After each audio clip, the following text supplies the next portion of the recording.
Namaste, Namaste, everyone. Rajarajan. As usual, our disclaimer, when you attend this session, you do so with the understanding you're responsible for your own well-being. Life in Yoga and those of us who lead these sessions don't take responsibility towards the outcome of your participation here. Keeping that in mind, let's first invoke the group consciousness. Close your eyes and think of everyone who is in this group within yourself. Take a slow, deep breath, and we'll begin with the first of three Oms.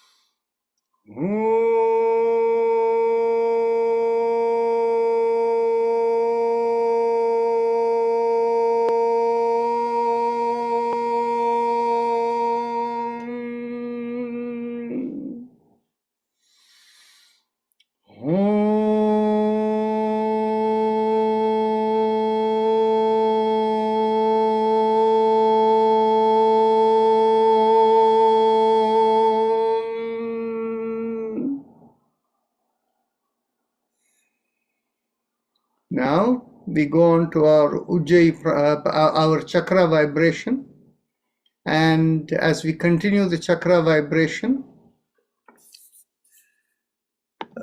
just a point of note, today being Sunday, we have our usual meditation routine. So there are no physical motions today. So keeping that in mind, let's begin. Bring your awareness to the perineum. And as you squeeze at the perineum, pressing on the little finger with the thumb, we begin with Lam. Take a deep breath in.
Release the fingers, continue.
Last time.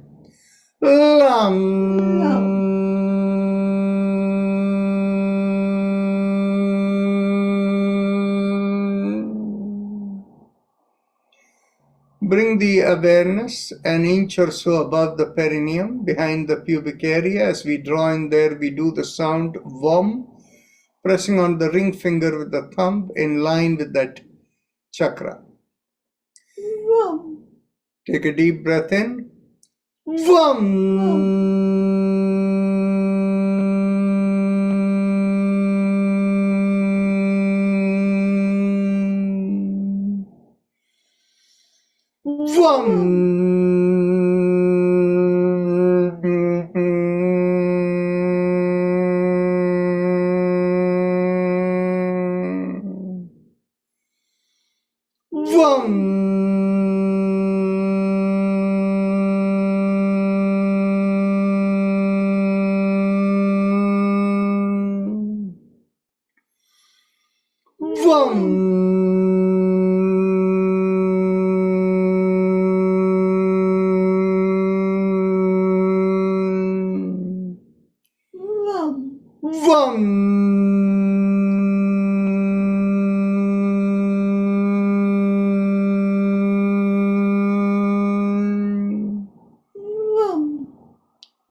Release the fingers. Continue.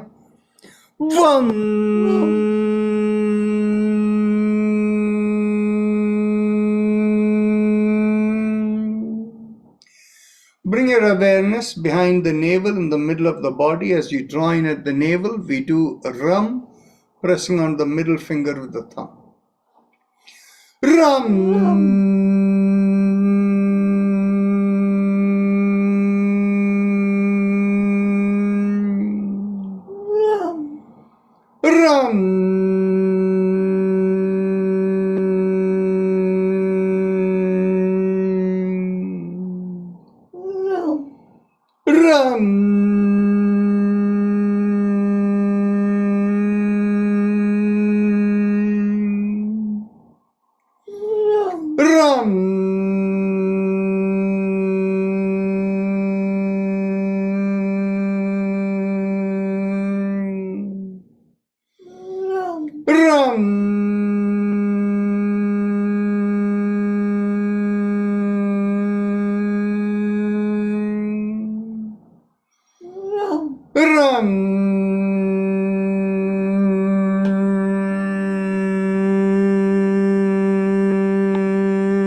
Release the fingers. Continue.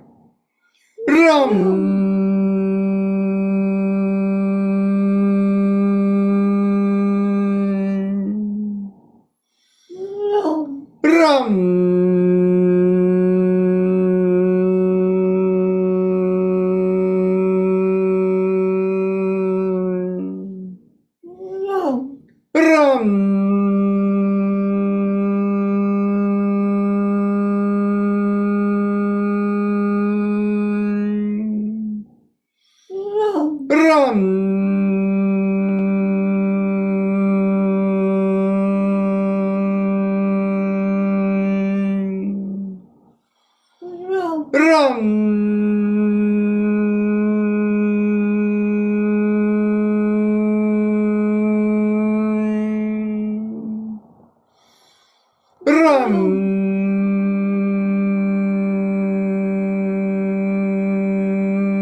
Bring the awareness in between the breasts and the middle of the chest.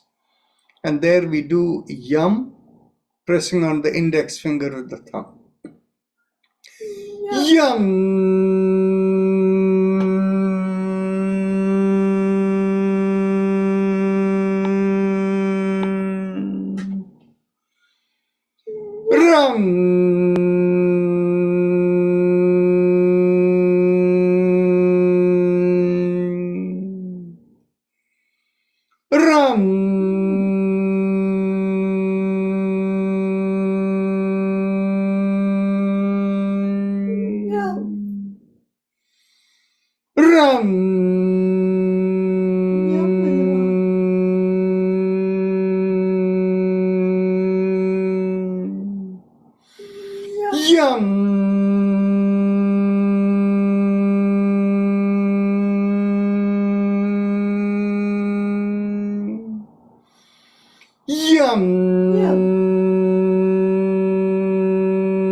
Release the fingers, continue.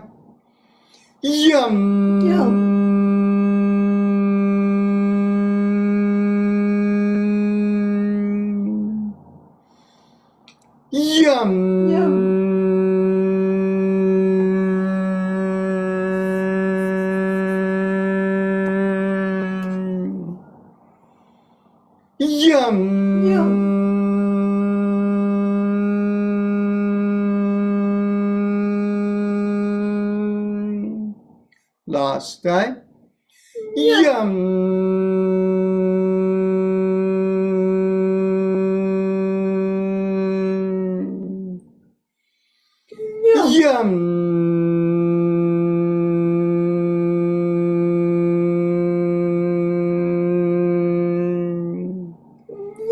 Last time.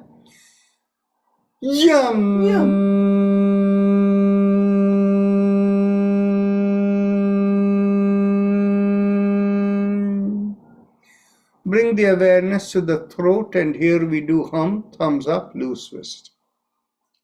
Hum.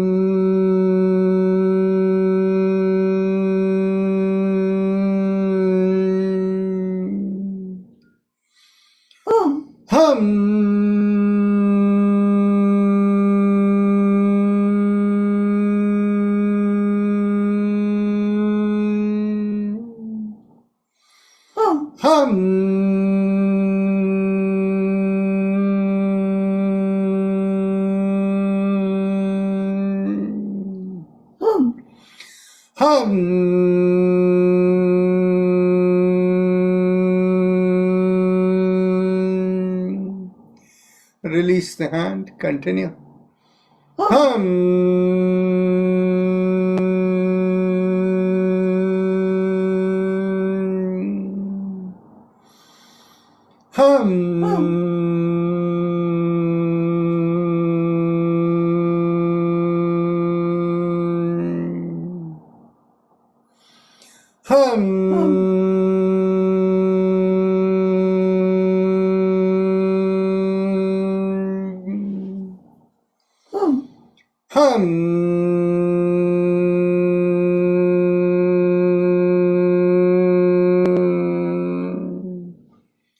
Last time. Hum.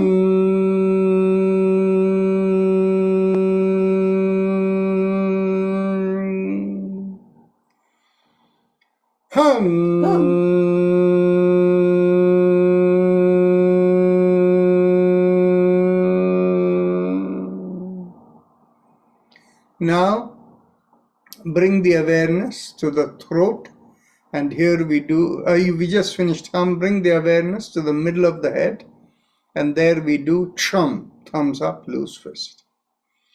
Chum.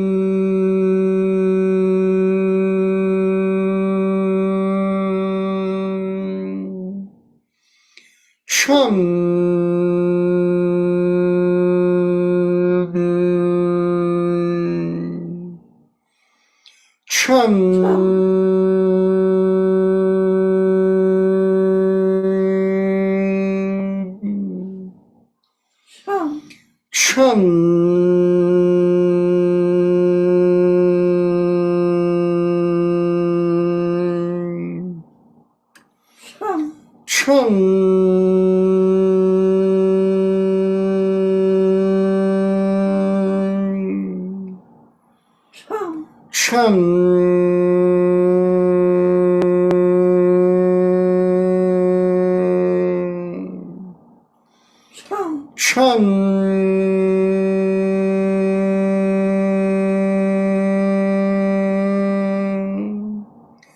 Last time, or last time, continue.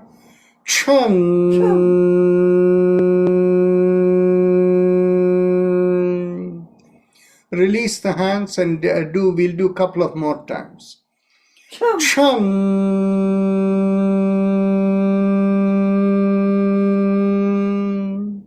Last time.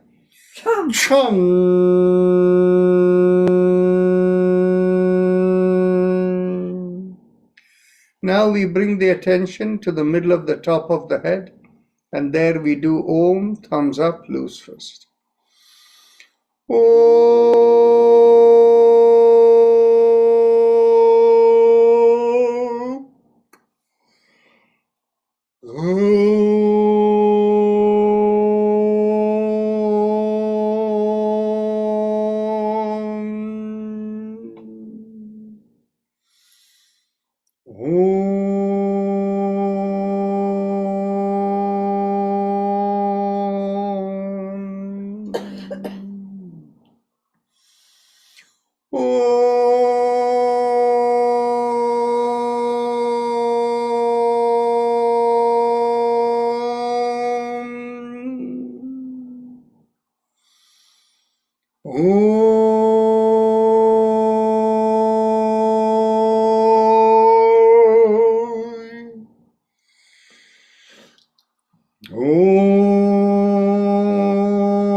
Release the hand. Continue.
Last time.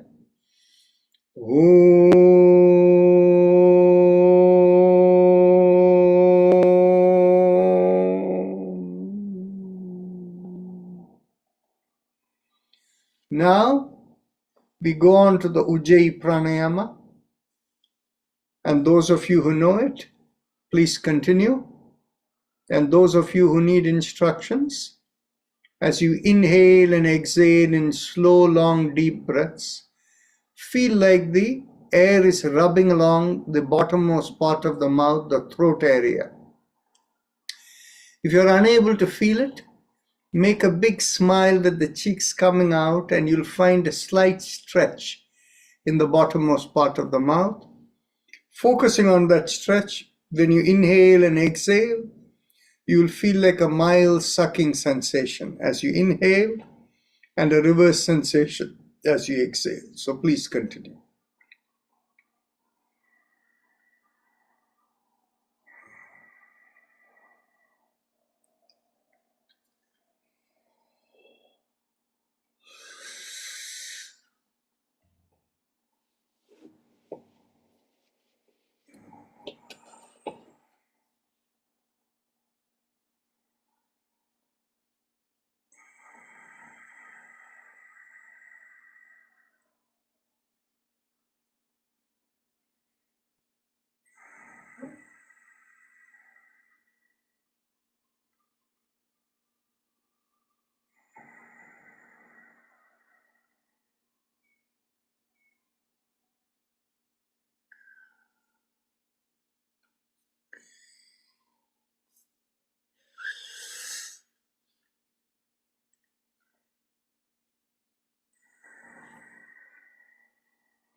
Today we will not be doing any motion exercises along with the Ujjayi, so if you like to do anything, you can feel free to carry on.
Those of you in the attendee list who want to join the panelists, you may do so. I sent an invitation.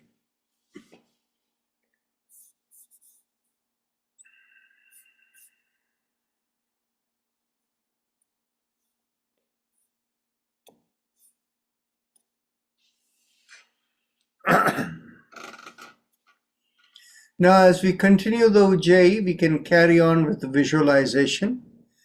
Visualize like you're lifting up your awareness from the perineum through the middle of the body all the way to the middle of the top of the head. And as you exhale, going down the same way to the perineum. So please continue.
As you continue the Ujjayi, we change the visualization.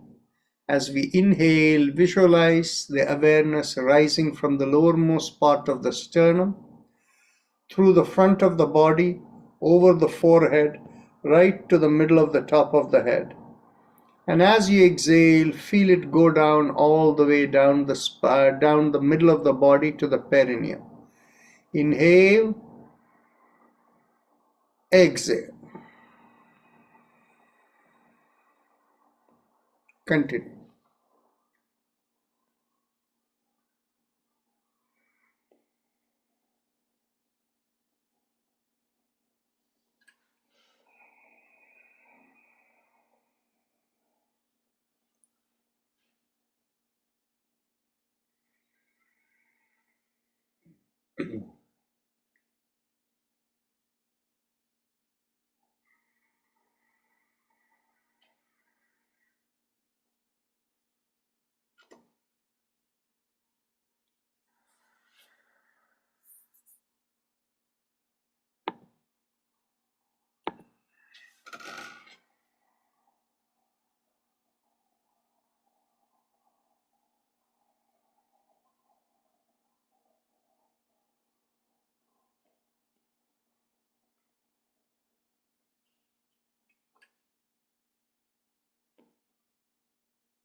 Now, as we continue the Ujjayi, let's visualize the Ujjayi flow along the spine.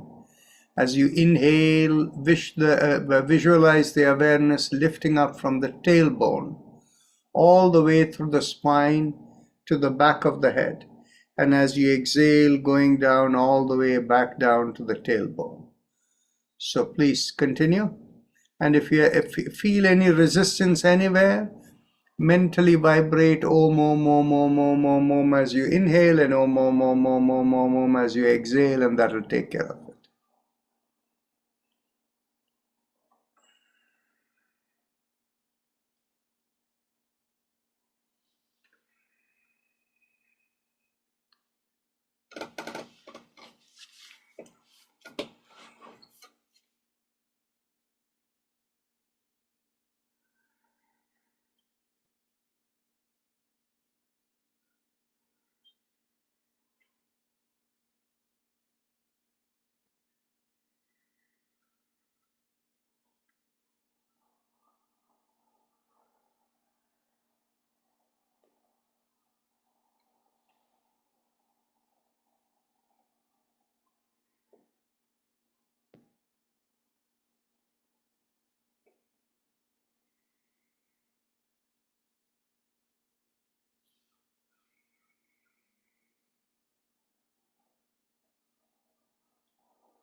Now we can go on to a few rounds of Kapalbhati. So we'll do it probably for about 5 minutes or so. So Kapalbhati is the forced exhalation where we draw the belly in as you exhale. It's like the way in which you blow your nose, but it should be done without any jerk. It has to be smooth, gentle, so please continue.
Now we can go on to 5 breaths of Brahmaris.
Now we can go on to visualization once again, but this time we'll visualize along with Ujjayi a rising vibration, a rising visualization from the bottom of the feet or a few inches below the feet through the whole body to the top of the head as you inhale, and as you exhale, going down all the way down to the bottom of the feet and below. So please continue.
As you continue the visualization,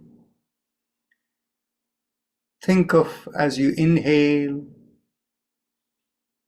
going up all the way many hundred feet above you and a few feet above by the side of you, the whole aura going up.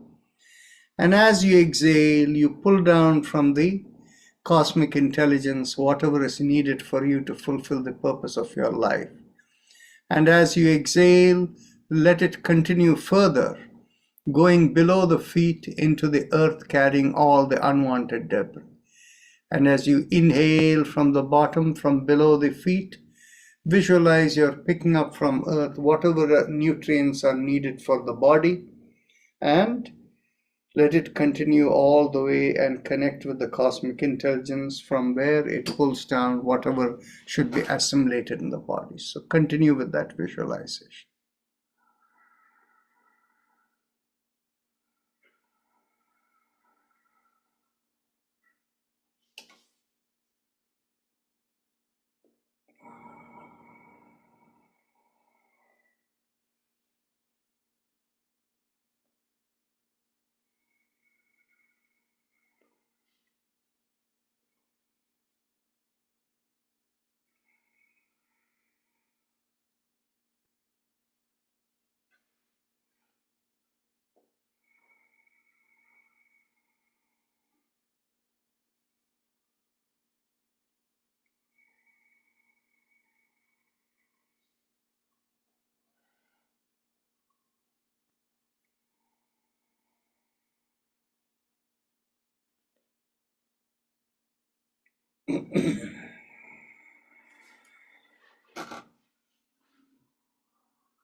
Now we can get ready for our Bhastrika Pranayama. So as we pull back the shoulders and get ready, and let's begin with the first exhalation. Exhale. Inhale. Exhale. 2. Exhale. 3. Exhale. 4. Exhale. 5. Exhale. 6. Exhale. 7. Exhale. 8. Exhale. 9. Exhale. 10. Exhale. 11. Exhale. 12. Exhale. 13. Exhale. 14. Exhale. 15. Exhale. 16. Exhale. 17. Exhale. 18. Exhale. 19. Exhale. 20. exhale. Now we'll take a deep breath in, and as you hold the breath, bring the chin down and open your palms and feel the sensations in your palm. When you can no longer hold the breath, close the right nostril and exhale through the left nostril. This is how we'll do today after each Bhastrika.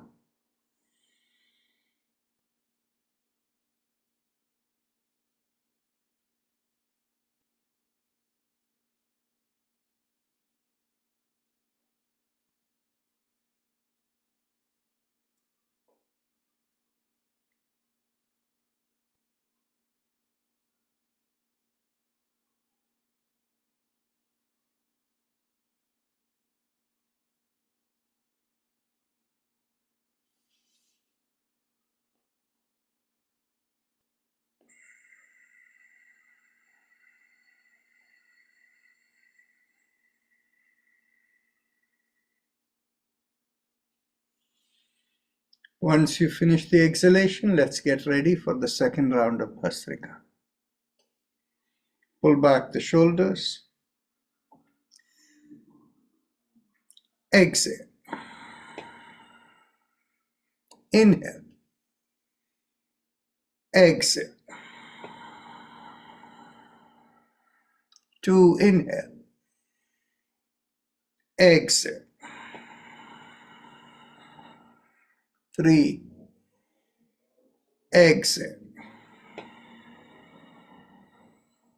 4, exhale. 5, exhale. 6,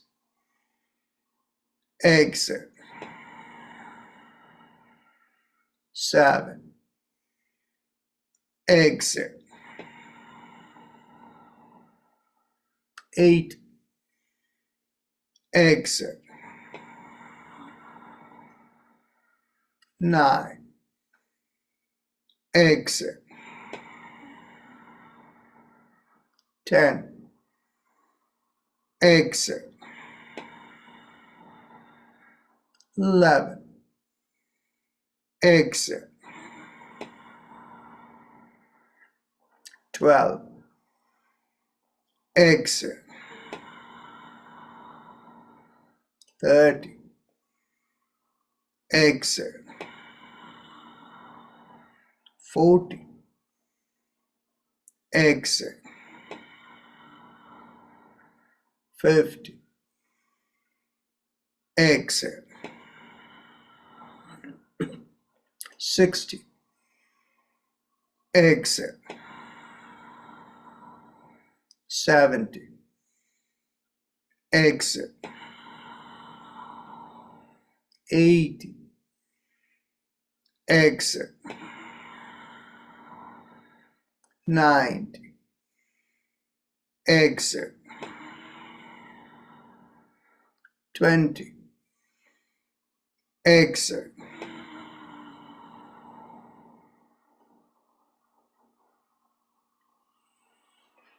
The usual routine as we did before, hold the breath, chin down, observe the palms.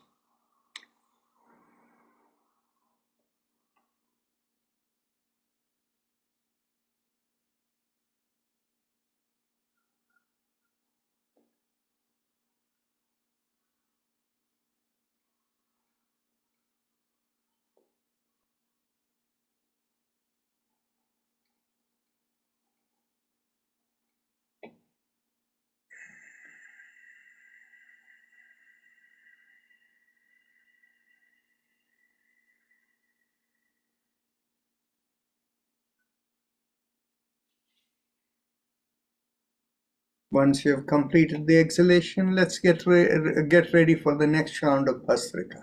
Pull back the shoulders. Exhale. Inhale. Exhale. 2, inhale. Exhale. 3, exit. 4, exit. 5, exit. 6, exit. 7, exit. 8, exit. 9, exit. 10, exit. 11, exit. 12, exit. 30, exit. 40, exit. 50, exit. 60, exit. 70, exit. 80, exit. 90, exit. 20, exit.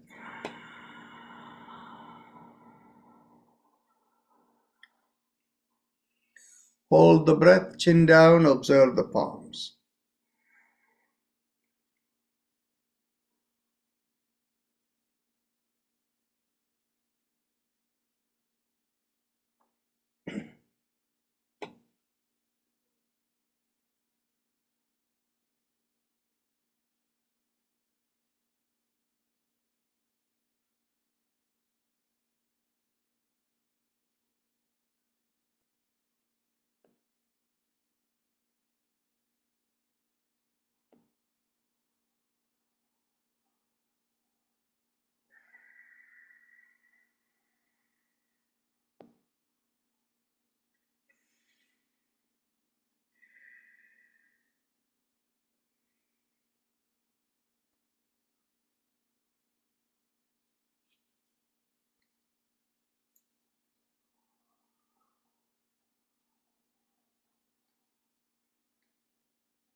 Now that we have completed 3 rounds of Bhastrika, let's do something slightly different. Stretch out the elbows, hands straight, and then lift up the palms perpendicular to the forearms. Close your eyes, and as you inhale and exhale, feel like the breath is inhaling through the palms, and as you exhale, it is going out of the palms. It's only a visualization, but as you do that, see whether you find a tingling in your palms or your fingers.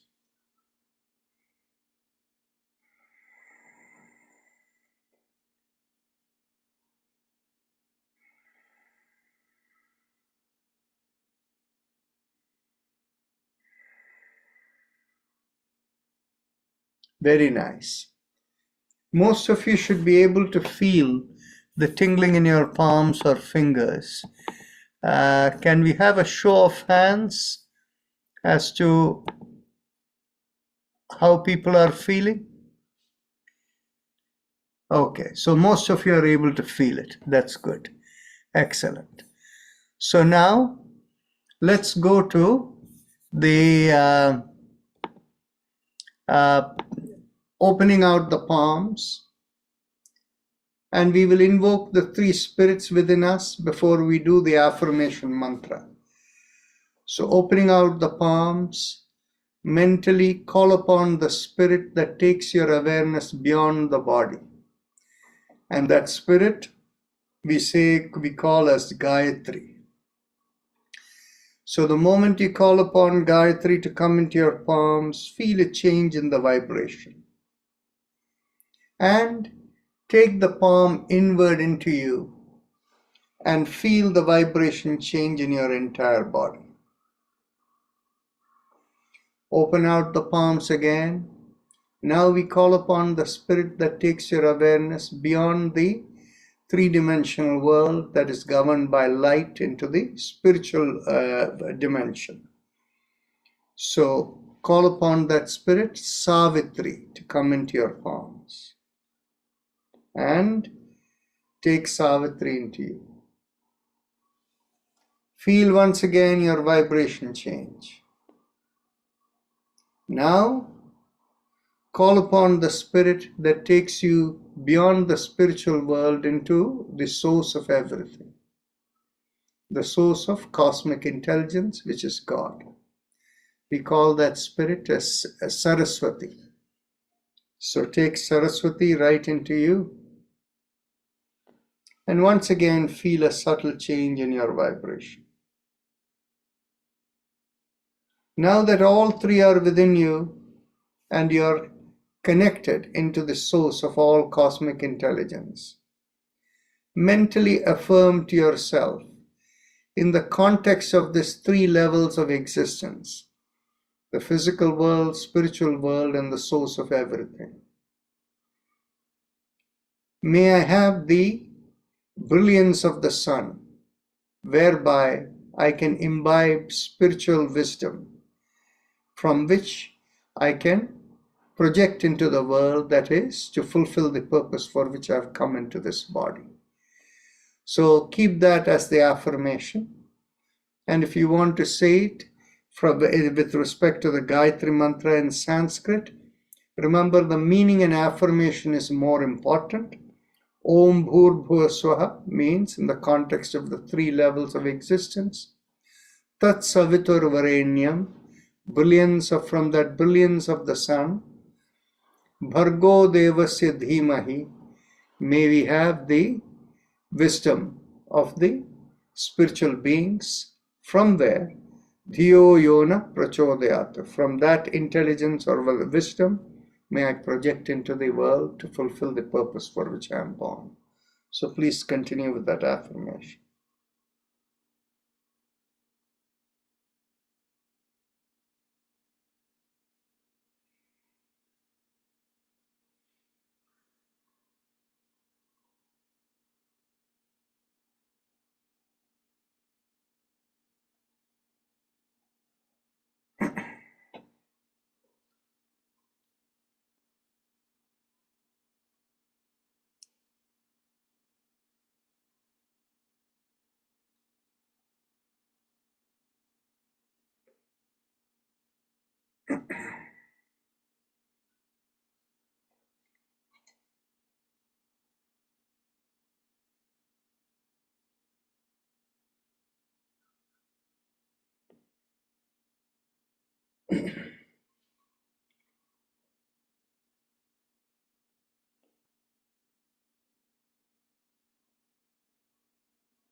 Become aware of your breath.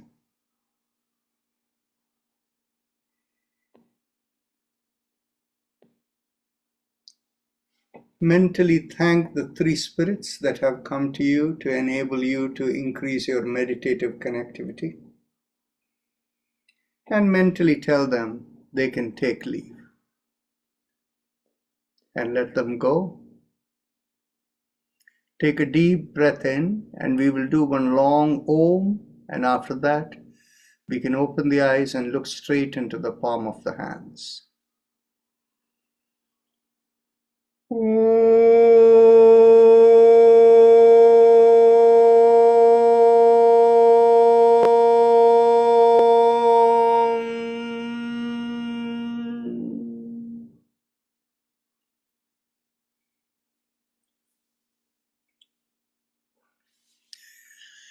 I see there are two hands up, Malti Poddar and Sudhakar Bachu. So if you have any questions, comments, please feel free to unmute and speak up.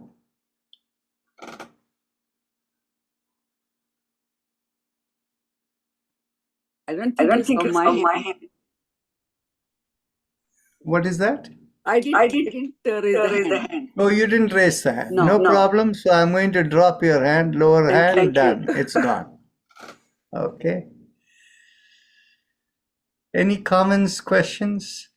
My wife doing anything. I can't hear. Just Sorry, your voice keeps breaking. Your wife what? last 2 days, she has a dementia. She forgets all this. How to control dementia. I understand. And the reason your voice may be going is you have your computer on one side and you're looking at probably a big screen. So you're not speaking to the screen. Yes, now if you speak, it'll be easier. Yeah, but your wife has dementia and you're asking what to do about it, right? Yeah.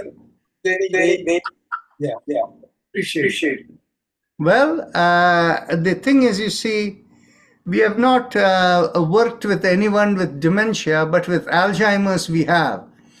And we have found certain mantras are helpful. And if you send a picture of your wife, what we can do is we can look to see what what mantra will be suitable for her. And the way we worked with the Alzheimer's patient is we recorded the mantra and the person kept listening because the person could not take any instruction. They put a earphone and he was listening.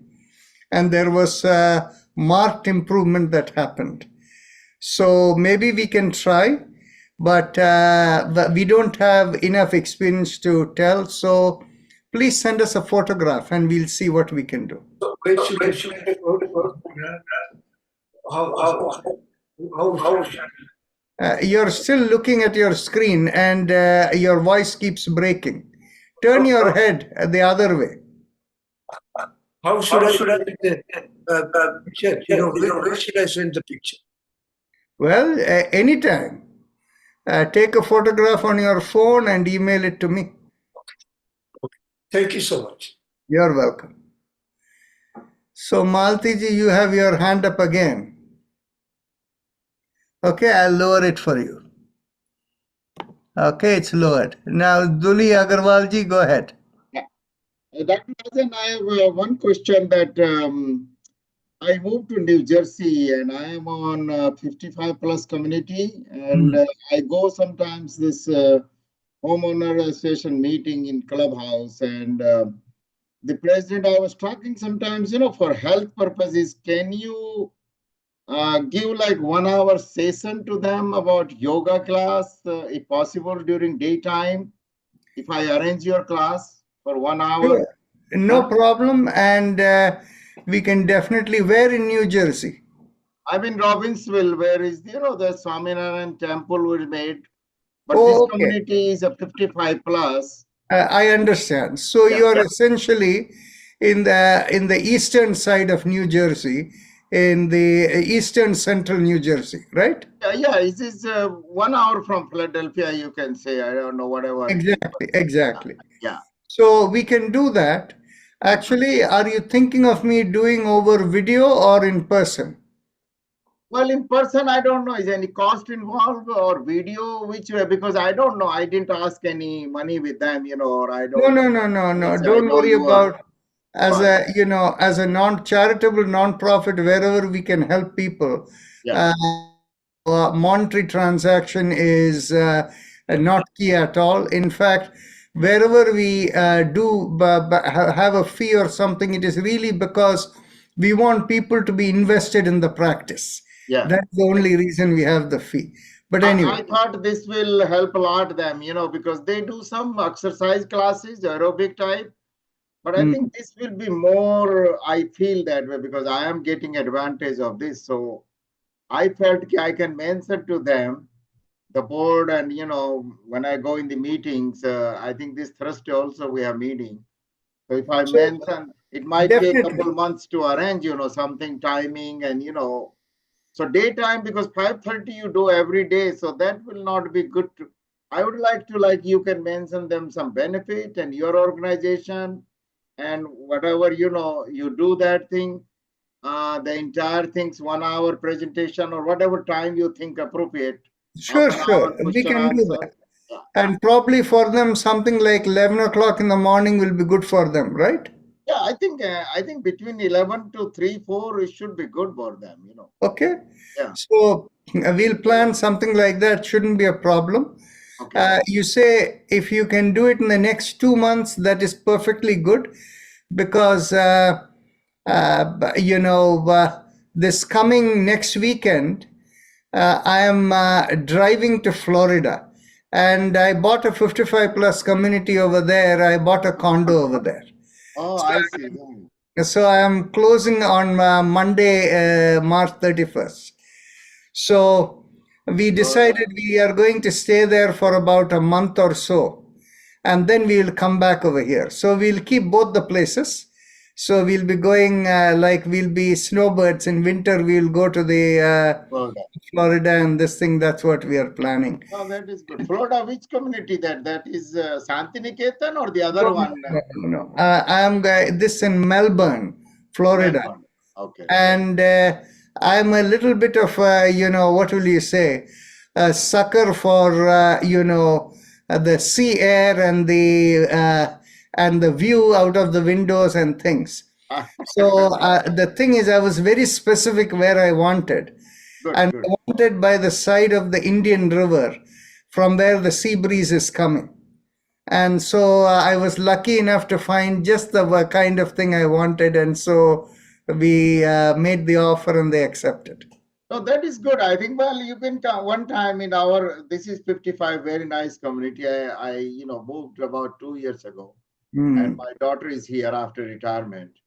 And I have enjoyed your classes, so I thought I should mention to here, but this is not an Indian community mine where I live, but it doesn't matter. We want to help them. It is fine. Actually, the condo where I am is also not an Indian community or anything. It's everybody is there.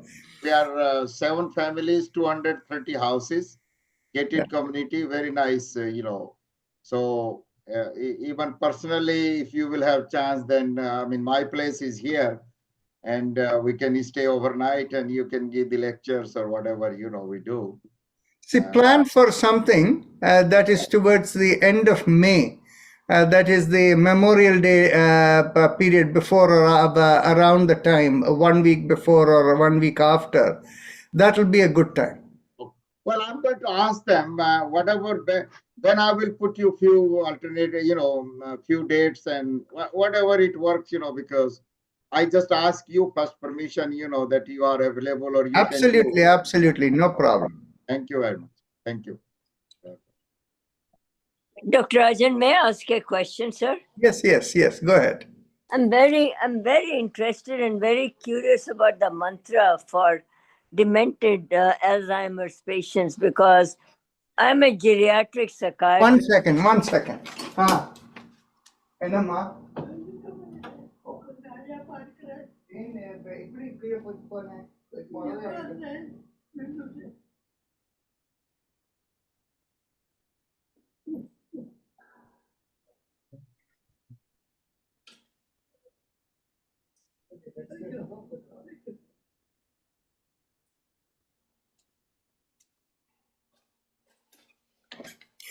So the thing is, you see, I'll explain to you the experience that we had Yeah.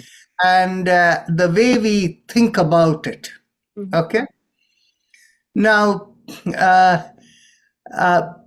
there is literature to show that people who have chronic essential hypertension for 30, 40 years, these people begin to, there is a large proportion of these people go towards dementia and Alzheimer's after 40 years or so.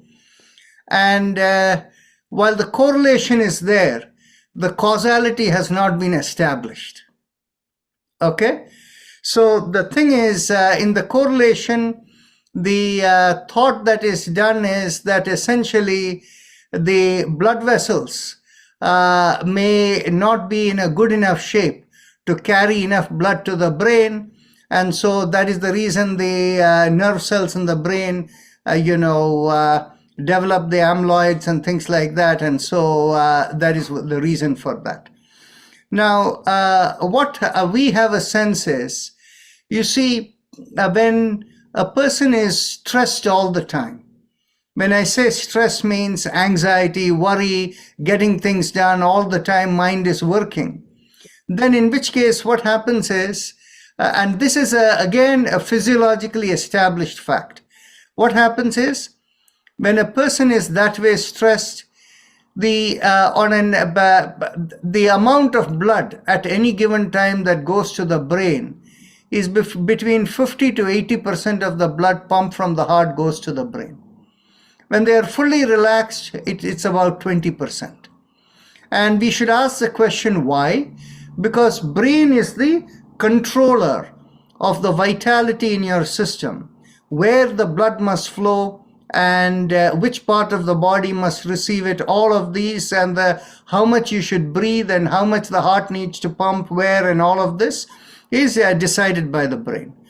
So the thing that is understood is when a person is stressed all the time and they don't have enough relaxation during the day on a daily basis, then over a period of time, the stress level stays so high that the risk of stroke from a high blood pressure increases.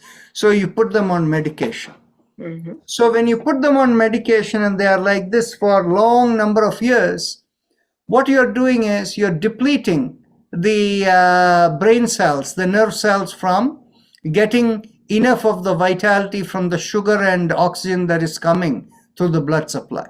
Mm-hmm. So the key from our perspective is that what we thought is, you see, commonly in allopathic medicine, most often when you think of the immune system, you think in terms of the innate immunity and the adaptive immunity, in terms of the ability to fight off unwanted things in the body. There is beginning to have recognition that the immune system also has a restorative function. Yes. And the thing is basically, from a traditional medicine perspective, the immune system is correlated with our cosmic connectivity, and that has a restorative. In other words, what happens is any organ that is damaged can be revived. That is the thinking. Repaired. Repaired, exactly. Mhm. And so the thing is, the experience we had, and we have only one case. Until we observe many more, we cannot be certain. Okay. Mm-hmm. Now, the experience we had was, this person was around 70 years old when I met this person. Mm-hmm. And this person was a retired physician. Mm-hmm. And at the age of 65, the person started losing the way coming back from the hospital. Mm-hmm. So family members got worried, and he took retirement and came. And over the next 5 years, very rapidly, the Alzheimer's set in. And at the age of 70, the person was a walking zombie. So the person had no functional abilities. And the person was on these, what do you call it? Depression and anxiety medications. So I guess from your perspective, you know why, because people in that state, on their occasional spasm, where they begin to realize they don't have abilities, they develop the anxiety and then depression. So he was on all this medication. So what happened is we tried for this person. When I looked at the person, I sensed that the Om mantra will do the person good. So what we did was we put the earphone with the Om mantra and we observed what happened, and we actually took measurements. And we were able to see the changes that were happening. So we recommended, it's no big deal. You can keep listening to the Om as long as you're, when you're sitting at home.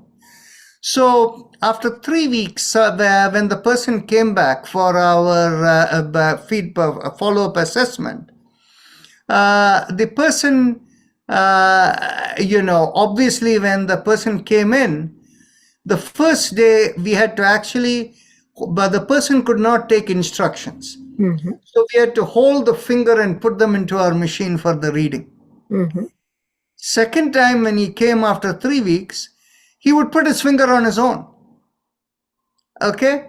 And so, and the spouse told me that, they had been able to eliminate the anxiety and depression medication, and he seemed to be in a better mood.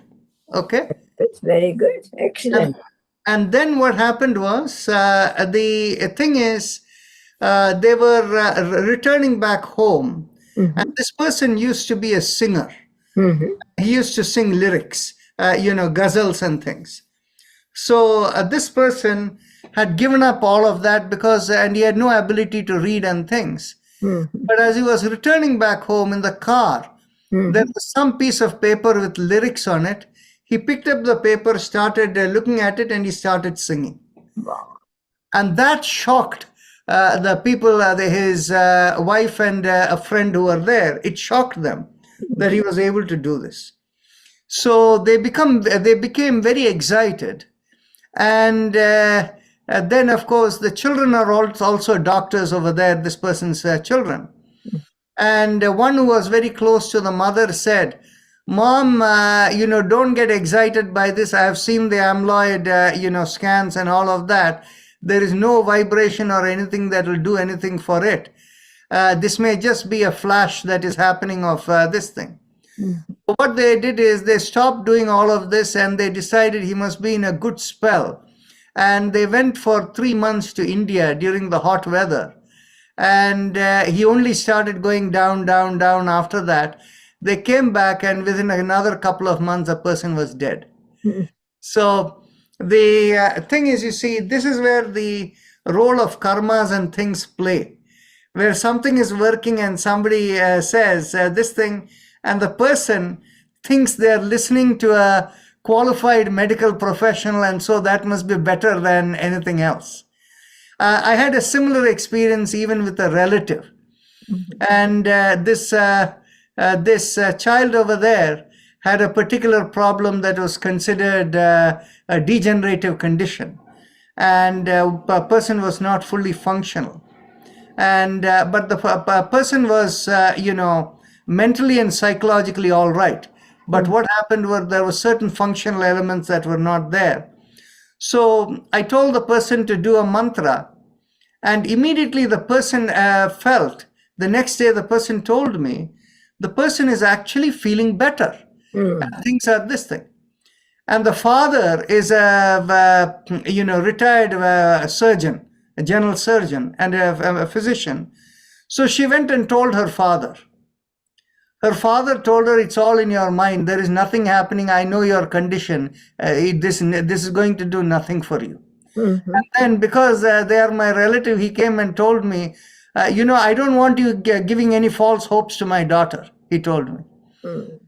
So you see how people are at this thing. So according to people's karma, that's how it plays out. Lack of trust and lack of belief. So I'm very curious because hypertension leading to vascular dementia due to closure of the small vessel disease, as we call it. And then there is a crossover between Alzheimer's and vascular dementia. Yes. Now, there are so many patients I've treated over 30, 40, 50 years because I'm a geriatric psychiatrist. I would like, I mean, if we can, that have some kind of a program where we can enroll some patients and we may be onto something that will not happen otherwise. You know, there is a lot of agitation, like you're mentioning, the anxiety and depression. There's a lot of agitation that goes with people getting demented, especially sundowning in the evenings. And they're like critters, you know, when the critters start to speak on the trees, patients start to go crazy. And the whole nursing home or the whole unit or wherever they are, and one starts and everybody else joins them in that agitation. If we could have some sort of a mantra which could be like even if we did not have the pictures of all of them, if you think But no, the thing is, you see, there is one thing we have to be very clear. You see, what happens is in modern medicine, there is a tendency to go with one size fits all. So if a mantra is going to work for one person for a condition, that mantra should be tried for others. Yoga doesn't work that way. You see, each person is an individual being, and the mantra that is suited for them may not work for another person. So the thing is basically the approach of doing something generic like that would not work. So how would you suggest, say we find a few people to start with? I will be very, very interested in starting something that might lead to something bigger with your guidance and help. So the thing is, what we will do is, the approach I will suggest is exactly what I suggested, that we can see them on a picture. You send a picture with and a history of all the, whatever it is, the health history. And then we can do a video call.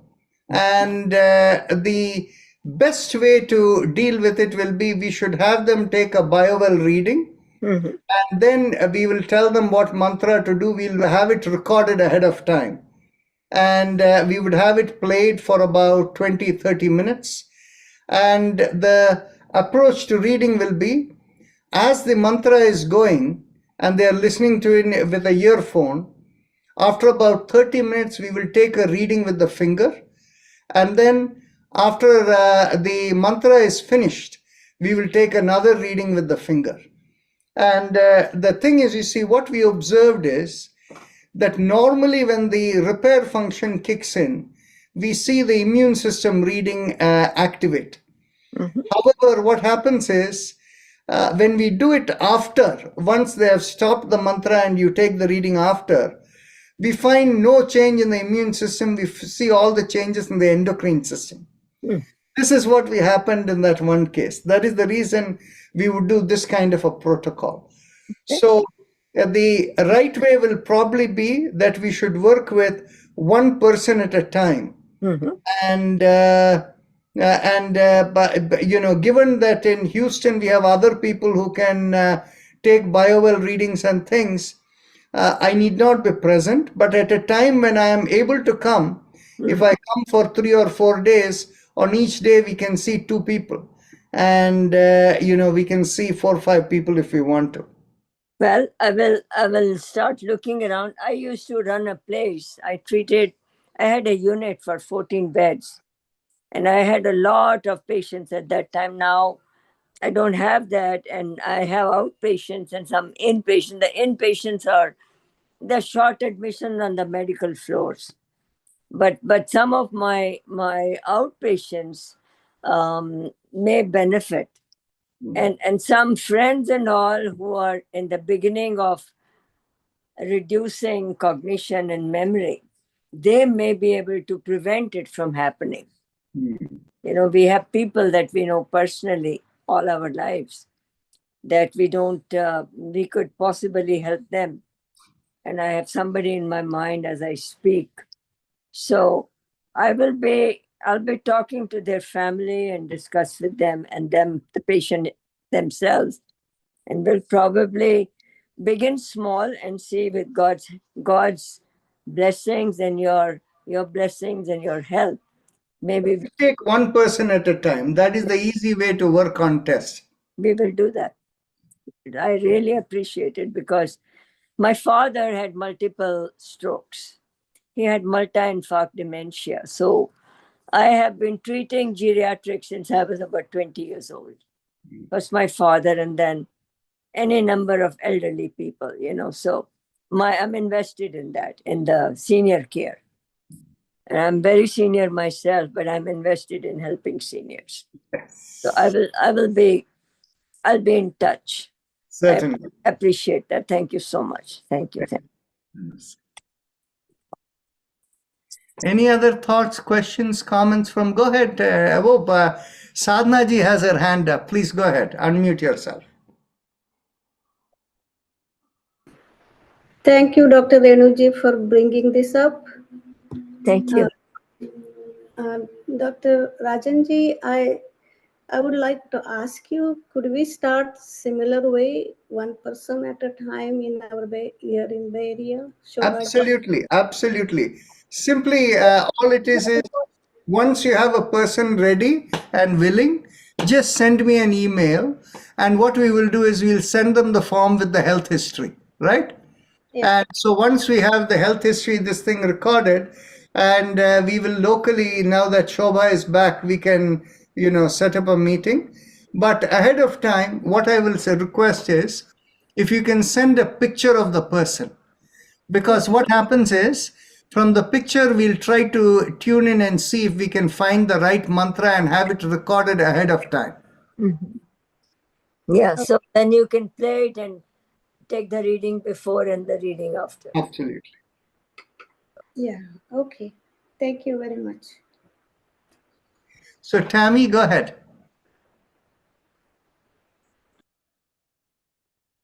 Yes. Namaste, everyone. So this is kind of a cool thing because there's some people I thought we could have helped, but I figured it costs like a lot of money and that they couldn't participate. So I'll work on that. But also I was wondering about the endocrine system activating with the mantra for the Alzheimer's studies. And is that from like things booting back up so that it can even feed that area?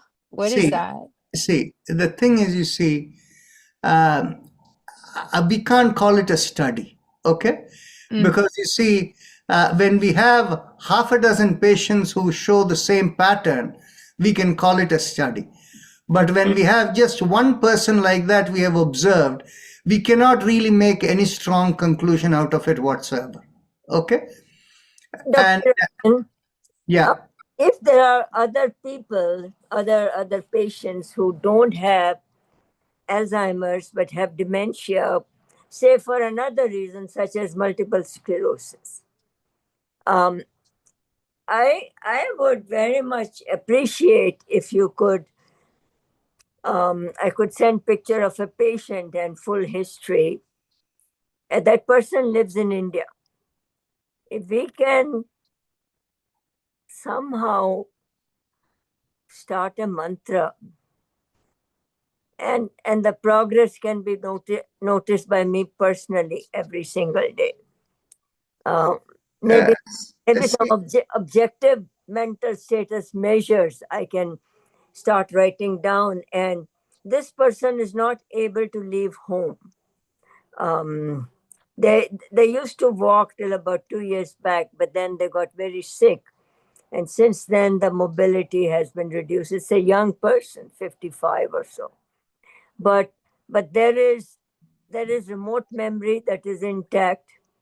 There is recognition of people. There is music. There is good social skills. But if it can be improved, the overall quality of life for this person could be much, much I better. wonder. Oh, Dr. Rajan, I wonder, like, is that something chakra vibrations would help? Because CYAI International, I love your new branding, by the way, has a class, India yoga class at nighttime, which is what, early in the morning, 7:30 or something at India time, doctor? Could that person attend Renew that No. yoga class? And Is not capable of following that much direction. Listen, the thing is, chakra vibration is not a solution for people who have what we call neurological degeneration. Okay? Chakra vibration is essentially useful for people who have mental health issues. Dementia and Alzheimer's is not a mental health issue. It is really a degenerative neurological issue. So they are two different categories. So this girl is not capable of following that much direction. Yeah. So that is why we have to use earphones for them with recorded mantras. Right. yeah.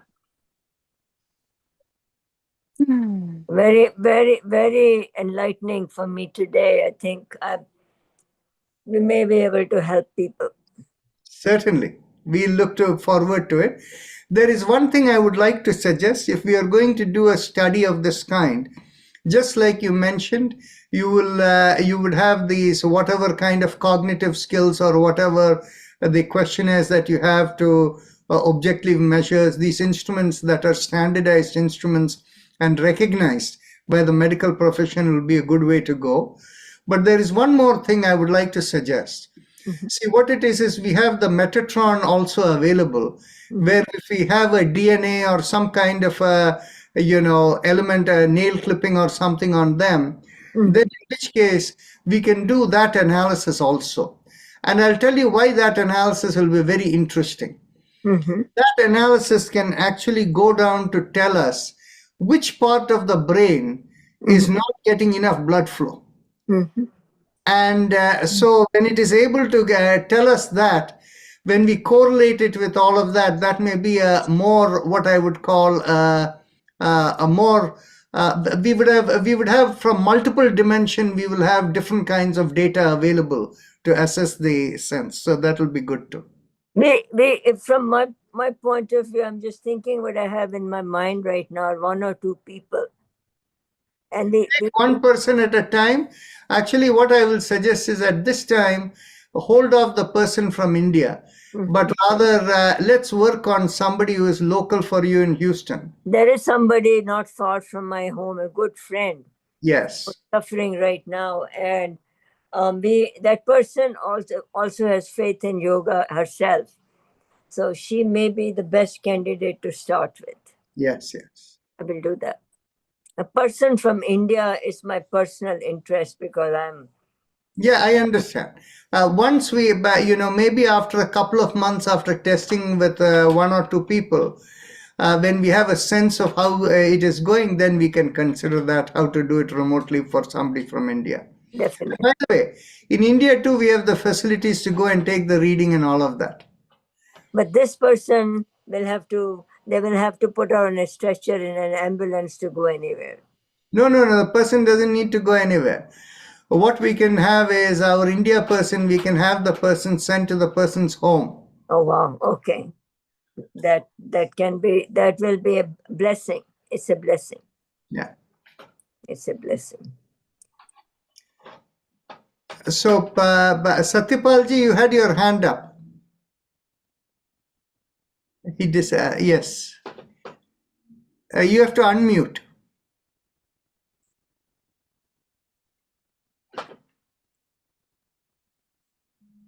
My daughter of my niece, she's in Houston, and she has been diagnosed with MS.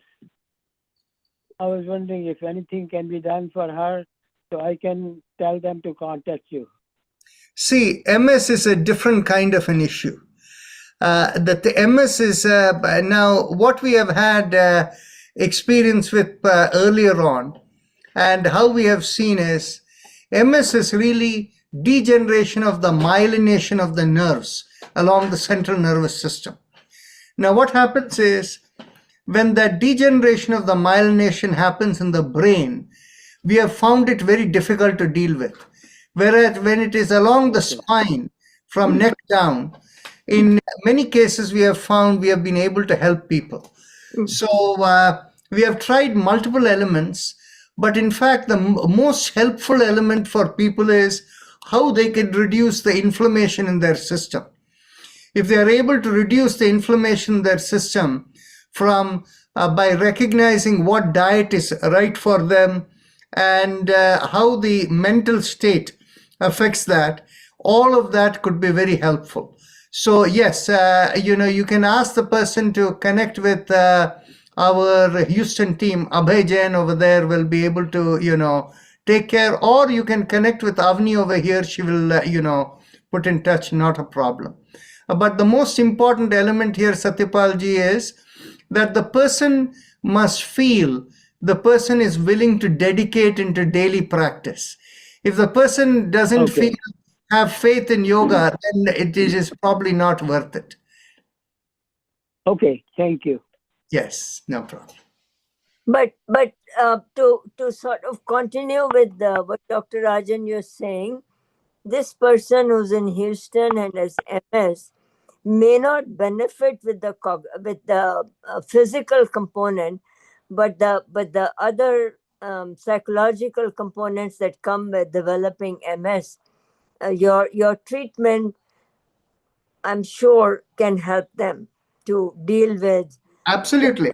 Yeah. In fact, what it is deep relaxation itself can be anti-inflammatory. Yes. And so the thing is, you see, if such a person is there, if that person begins by attending our daily yoga class over here, that itself will be 50% of the battle won. Then after that, we can deal with individual element if the person feels dedicated enough.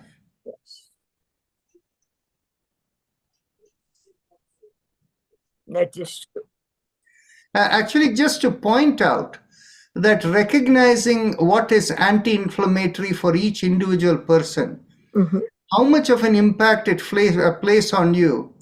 All of this started for us, when about a year back or so, one of our people now who is on our board, Ashok Thareja, he had seasonal allergies.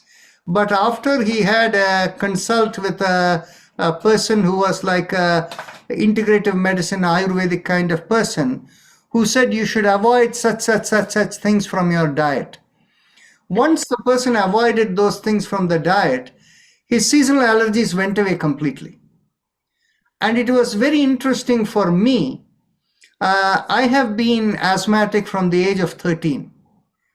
And obviously, any kind of mental or physical stress will induce the asthma.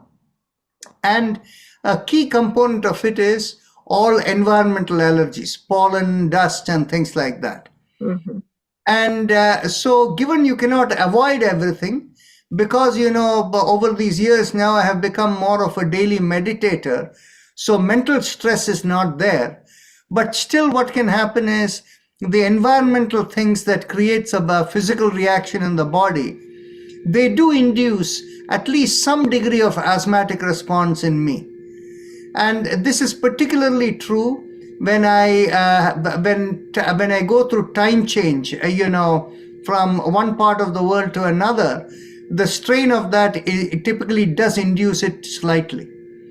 Now, the very interesting part that happened was for me, when I was in India last in November coming back, one day before I left, whoever fed me that food that day put so much chili in the diet that it literally, what it did was it seriously inflamed my small intestine. And actually I sensed it was the ileum where even there may have been internal bleeding in the ileum. And so the thing is, for 3 days, whatever I put in, water, everything, I was vomiting. And I did not go for any medical this thing people wanted me to. I said, what I want is magnesium citrate. And what I did was, finally, of course, I got exactly what I want when I came back over here. And in the magnesium citrate opened out everything and went out. And the first stool that went out was black stool. So that is what made me feel there must have been internal bleeding. Some bleeding somewhere, yeah. Yeah, and then after that it was cleared, for 1 week, I was on liquid diet of vegetable soup and ginger ale. And I lost about 10 pounds, 8 to 10 pounds. But then after that, for 1 month, I was on simply khichdi every day. And then after all of that, but the most fascinating thing during this period was, there was no asthmatic sensation or any kind of, respiratory, tightness coming on. And I was very surprised. Then after that, what happened is, I became more sensitive. If any food has the slightest chili and I don't know about it, if it touches my mouth, I can immediately feel in my throat a sting that happens. And but it's only red chili or black chili. Green chili. Black pepper has no problem. And it was very interesting. After developing that sensitivity, I found if I had coffee, it would create the same sensitivity of a lesser degree. Wow. So the thing is, I eliminated coffee and I eliminated chili from all forms of diet, and my environmental, reaction to allergies and pollen have significantly diminished. And actually, the point that I make over here is, in many cases when inflammation happens, if you can identify what are the substances that you're putting into your eating, if you can, in the gut element, if you can avoid things that may be inflammatory, even the slightest amount, your ability to withstand other environmental things changes. You're able to withstand it better. Dr. Rajan, what is your thought on the allergy testing with ENT doctors? See, the thing is, I think there is a lot of merit to the allergy testing, because what happens is, but on the other hand, the kind of allergy testing that they used to do, now there are some places that are different. They used to look at things like dog hair, cat hair, environmental pollen and things. Mm-hmm. And then there used to be the desensitization injection, that serum they would give. Yeah. You see, that is something, I'm sure it has some effect, okay? But on the other hand, for me, the bigger thing that I'm talking about is there are other places which also test your sensitivity to food items. Mm-hmm.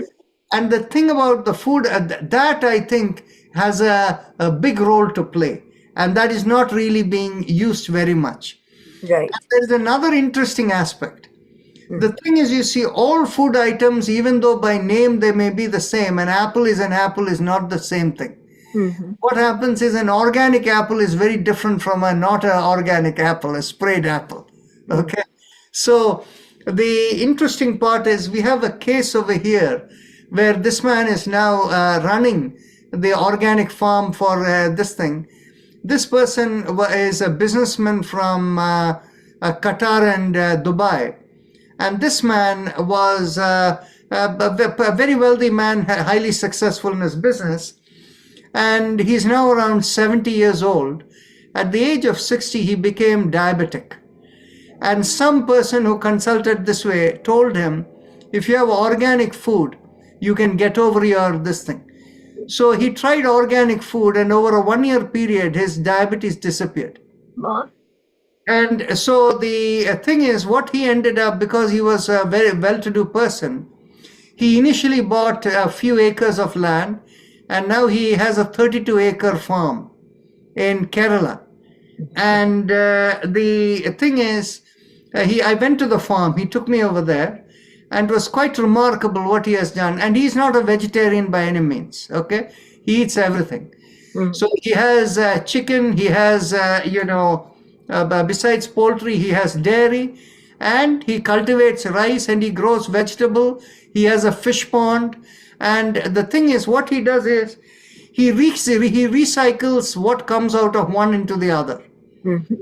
So what he does is he filters the fish pond out, and all the junk that comes out goes as fertilizer into the vegetable garden. And the thing is, whatever comes out of the chicken, this thing, that too goes in there. And the same thing from the dairy into the fields everywhere. And the whatever comes from there, that's what they feed all of these animals and everything. So the thing is, it was very interesting. This person, what was interesting was when we were in India last year in January, with me was Ashok Thareja was also there with me. And so Ashok Thareja, having a retired businessman, he kind of asked him, "You've invested so much into all of these things. What is your return on investment, ROI on this thing?" So that man, looked at him and said, "This is something I do for myself. I never think of money when I do this. There is no ROI calculations or anything." But what ended up happening for him was, he did this for himself. His business is more in the electronics business, but this he did for himself.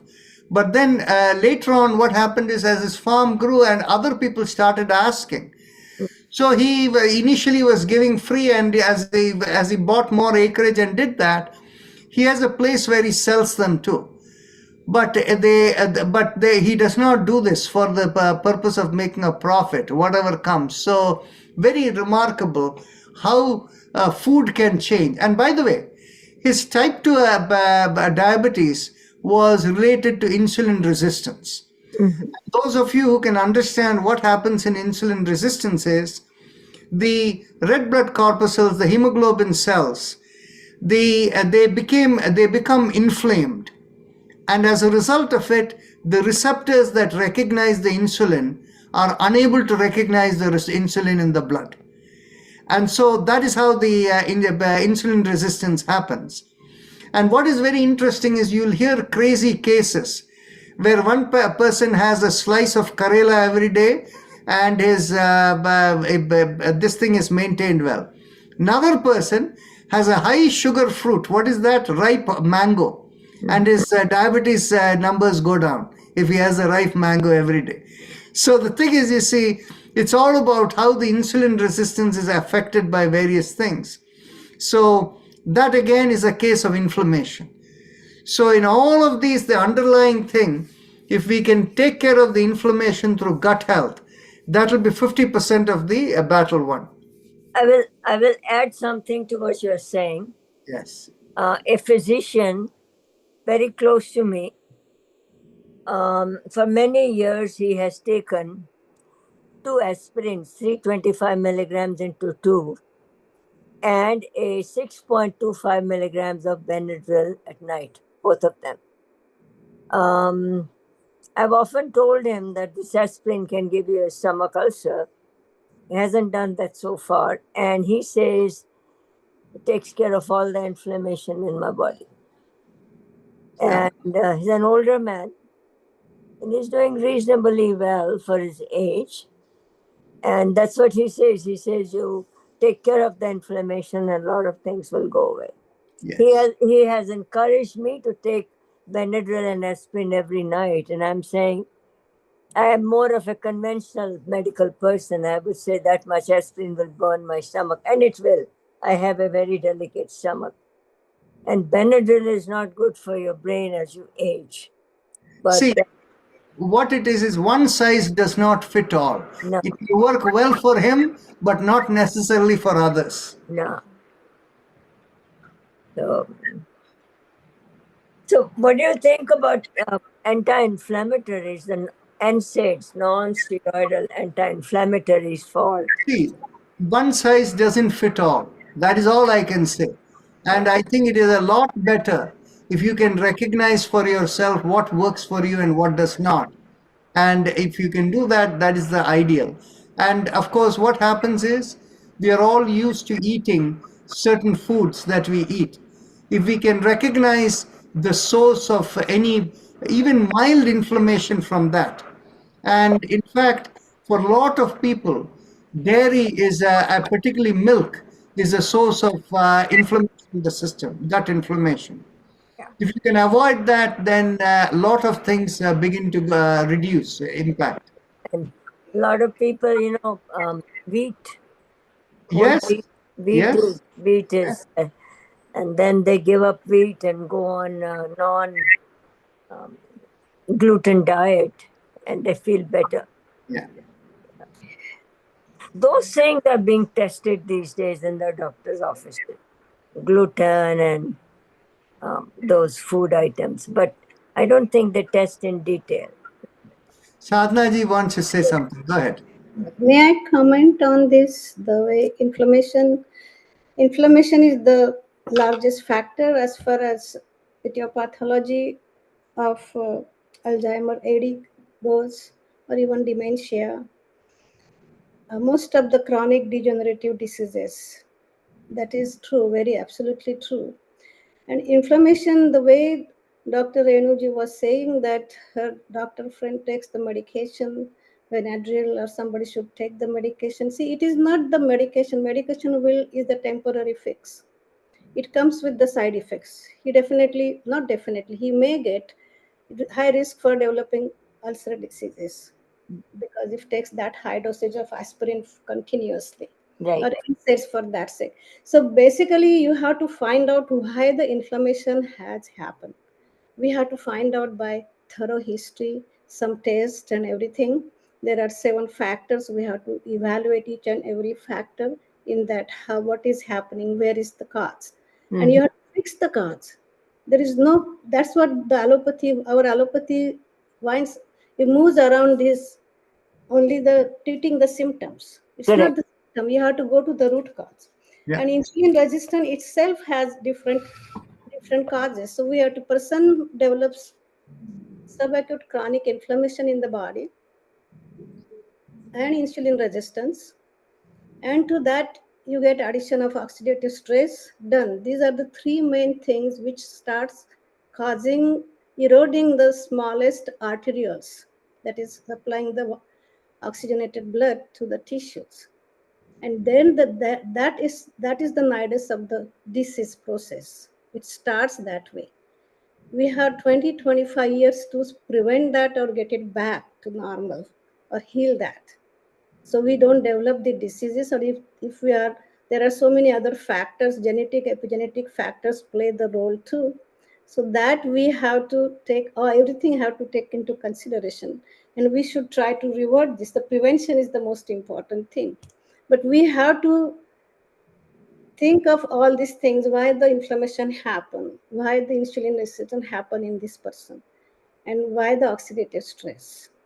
So we have to go to the root cause and try to fix, and simultaneously you can treat the symptoms, but just temporary symptoms, so that patient doesn't suffer during that time.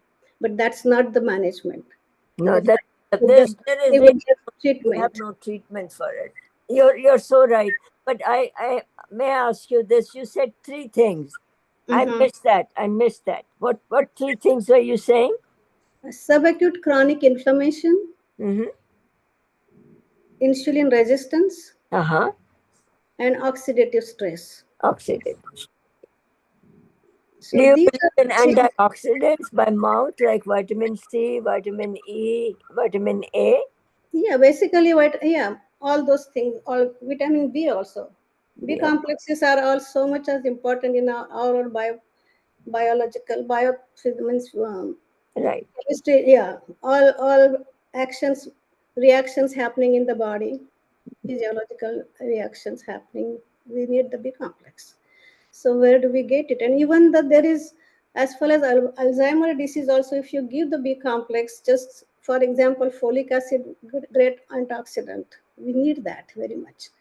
And we need that for blood form, so many things. But then if you don't give the methylated form, some population is deficient in converting the folic acid into that methylfolate. So methylated one Yeah, Works methylated better- one should be given. So all those things are important. works better in depressed people as well. The antidepressants are augmented by methylated form. Yes, yes. So there are the 7 factors I was talking. The first is nutrition. You have to find out, is there any fallacy that any of these things is causing because of the nutrition she's taking. Second is exercise. Third is sleep. Fourth is stress coping mechanism. Fifth is exposure to environmental toxins. As far as this thing is concerned, Alzheimer's disease is concerned, the most common environmental toxin is the mold. It is very important, especially if you see in India, at many places you will find the mold in the houses. Yeah. And that is the great fact, very high risk factor for developing the dementia or How do you know that? What proof do you have that the mold is causing that? No, it is the risk factor. It can cause so many other problems also, not only Alzheimer's. But I don't know if it causes. Fungi we are inhaling, you know. So it does. We have gone beyond, quite a bit beyond our usual time. Yes. Maybe we should have a separate conversation on this. So why don't we do this? Since both of you are physicians over here, let's organize a seminar on this subject. And let's call this as inflammation and disease management. Okay. And the two of you can do this kind of by the way, you know, we have our CYI seminars that happen every second Sunday of each month, right? So we can make this as one of the topics. And, you know, the two of you can be the leads over there to motivate this, right? Well, I'd be happy to join the discussion we are doing right now. Happy to join that. Okay. Thank you so much. Namaste, everyone. Thank you. Thank you so much, Dr. Rajan, for